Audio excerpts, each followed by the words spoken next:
Hey, good afternoon, ladies and gentlemen, hockey fans of all ages. Thank you for joining us on the Scabbard. I'm Dave Valente.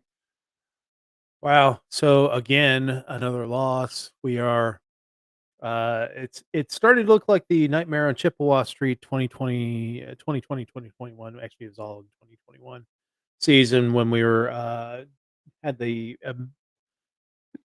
change divisions to go, only travel certain lengths and due to COVID. Um, we got to 18 losses there, so whoa, we're halfway there. 9 in a row for the Buffalo Sabres. Um, in last night's game, they looked small. Um, it looked like a small team against the Washington Capitals. Capitals really invested on bringing in size, and it's not like size lumbering size. It was quick. It's a quick team with a lot of size. I was surprised the Capitals have maintained their play even with losing Alexander Ovechkin. Um, but yeah, they're for real. I think the Caps are poised to make a good run this offseason or this postseason to Uh, I don't know if they're poised to make a run all the way to the Stanley Cup Finals, but I think they can make some damage if they stay healthy. I think they can make some noise in the NHL playoffs. But yeah, we look small. And again, defensive lapses. Hey, Ken, what's going on, man? Yeah, the defensive lapses. Yeah, the goals that the Caps scored were right down the middle, and tip ins and I don't really fault Luukkonen. Again, it was a good game by Luukkonen. He made some terrific saves. Just his team is just lackadaisical in front of him. Um, uh, yeah, I don't know. I mean, I think the way the Capitals are constructed, they're only going to get better with Ovechkin returning. Um, they've won 2 straight Calder Cups. There's a good number of players in their system that I think they can move to, improve the team when the trade deadline comes along. Of course, they can move draft picks and things like that. And maybe even looking at some of the, like a guy like Jason Zucker off the Sabres, to supplement their scoring. Um, but yeah, the Sabres look small, and, I was not expecting a win last night because I think the Capitals are built well. I just didn't expect to see the Sabres look like that, and except for the defensive lapses, we've come to expect those. Anyway, got to turn the page again and try and get one, just win one at this point. So this afternoon's opponent are the Toronto Maple Leafs. I don't know how much. Um, Yeah, I don't know how many Sabres fans or how many Buffalo fans are gonna be watching this game because the Bills will be playing at the same time, against the Lions, and it'll be a much more anticipated matchup than this one. Even though the Leafs are hated, um, uh, are hated rivals, um, yeah, it's probably lucky. Well, I don't think it really matters whether the game would have been in Buffalo or in Toronto. The Leafs fans would have filled up either building, so Um, but yeah, the Leafs are 18-10-2. They're first in the Atlantic Division, just ahead of the Florida Panthers on points. Mitch Marner leads the team with 40 points on the season. They have 10 goals and 30 assists on the season on that firecracker first line. Anthony Stolarz leads the goalies with a 2.15 goals against average, 927 save percentage, and 9 wins. Luckily for the Sabres, he's injured, so he won't be playing tonight. The keys to the game, there's just one, and that's just win one. Just win one game. Stop the slide. Stop losing. Toronto's forwards tonight, the Matthew Nyes, Austin Matthews, Mitch Marner on that first line. Max Pacioretty, John Tavares, and William Nylander on the second line. Bobby McMahon with Max Domi and Nicholas Robertson on the third line.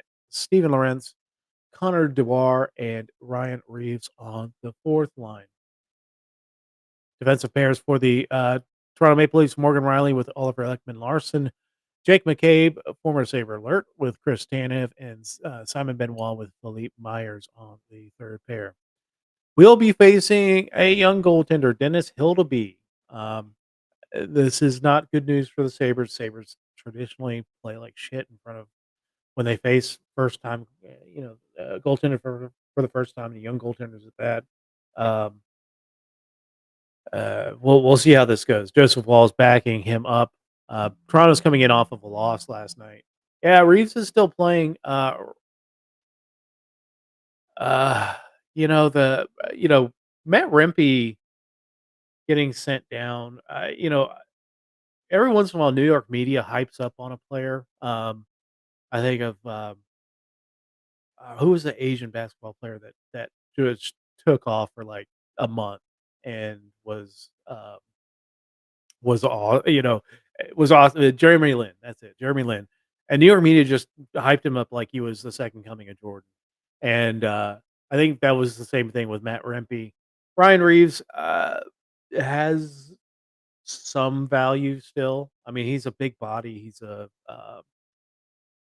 guy that can mix it up and cause problems. But yeah, I think he's more last year or so of his career here. Um, Scratches for the Toronto Maple Leafs. We've got Pontius Holmberg, Fraser Minton, Connor Timmins injured, Yanni Hakanpää. Love all those double letters for the Finnish players. Um, David Kampf, Kalle Yarncroke, and Anthony Stolars are all on the shelf. Sabres forwards tonight, not much changes from yesterday's game. Although might be a change in the defense as reported by NHL.com because Ryan Johnson got sent down and Devin Levi was called up. Um, we'll have to see what's going on there. Maybe there's a tweak to Ukko-Pekka and he did some fantastic stretching last night. I don't, maybe he got injured during the game, but the forwards are Peterka, Thompson, Tuck, Benson, Kulik, and Cousins. Jari Kulik got a goal last night. Good on him. Jordan Greenway also got a goal last night. Tip in plays. And with Ryan McLeod, Jason Zucker, Beck Mallenstein, Peyton Krebs, and Nicholas Obey Bell on the fourth line. Defensive pairs, this is obviously inaccurate as Ryan Johnson's been sent down to the Amherst. So I'm expecting Henry Jokiharju to be back in the lineup, or maybe even Rasmus Dahlin to be draw back in. But Byron, Mattias Samuelson, Owen Power, Dennis Gilbert, Connor Clifton. I'm expecting all these defensive pairs to be kind of switched around depending on who they bring in. Per NHL.com again, goaltenders listed as James Reimer, Ukko-Pekka Luukkonen. I'm thinking if Devin Levi's been called back up, I would guess that maybe UPL tweaked something last night, and Levi will be backing up. Scratches for the Sabres: Jacob Bryson, Henry Jokiharju, Jack Quinn injured, Dahlin, and Rafferty. Tonight's odds per DraftKings: Sabres a goal and a half underdog. No surprise there. Over under 6. Money line Buffalo at plus 170. On this date, December 15th, 1977, going all the way back, Gilbert Perreault scored a goal in each period to help the Sabres beat the Blues 7-4. It was the first of 4 hat tricks for Perreault on the season. Week ahead, we've got Tuesday night at Montreal, which looks like it's going to be a battle for last place in the Atlantic Division. In fact, the Sabres will be last in 2 of the other conference or 2 of the other divisions.